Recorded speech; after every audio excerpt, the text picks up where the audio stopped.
Welcome back, learners. In the last episode, we explored India's economic struggles under British rule till 1947. Remember how colonial policies drained India's wealth, leaving us with a shattered economy? But what happens when a newly independent nation takes charge of its own destiny?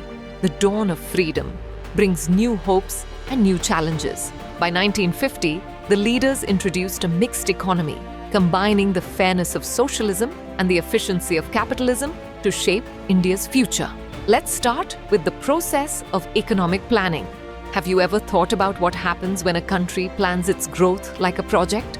That's exactly what India did. In 1950, the Planning Commission was established, and the first 5-year plan began in 1951.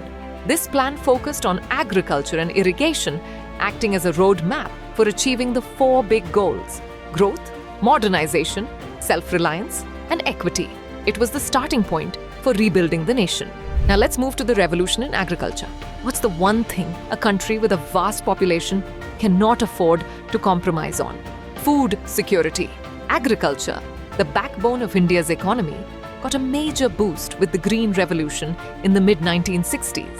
By 1968, high-yielding seeds and better irrigation turned India into a food-secure nation. Ending its reliance on imports, states like Punjab and Tamil Nadu became the flag bearers of this agricultural revolution, showing how innovation could transform lives. Next, let's discuss building industries in India. Switching gears to industry, the government took the driver's seat in essential sectors like steel and energy through the Industrial Policy Resolution of 1956. Meanwhile, small-scale industries flourished, providing jobs in rural areas, a nation rebuilding itself brick by brick, balancing public and private efforts to industrialize. Reports like the 𝗕cie Committee in 1955 highlighted the role of small businesses in rural development. By the 1970s, India's industrial base had diversified, laying the groundwork for a self-reliant economy.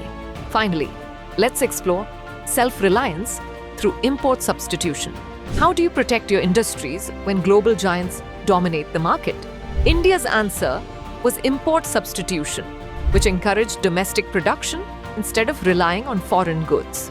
From the first 5-year plan during 1951 to 56 to the 7th, during 1985 to 90, tariffs and quotas shielded local businesses.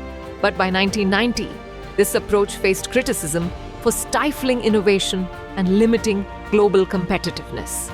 So what can we conclude from this era? From 1950 to 1990, India's mixed economy set the stage for self-reliance and modernization. But was it enough to tackle inequality and prepare us for global challenges? What are your thoughts? Before we leave, here is a question for you. Which policy aimed at replacing imports with domestic production in India's industrial strategy? A. Green Revolution. B. Import substitution. C. Mixed economy model. D. Export promotion. Don't forget to like, share and subscribe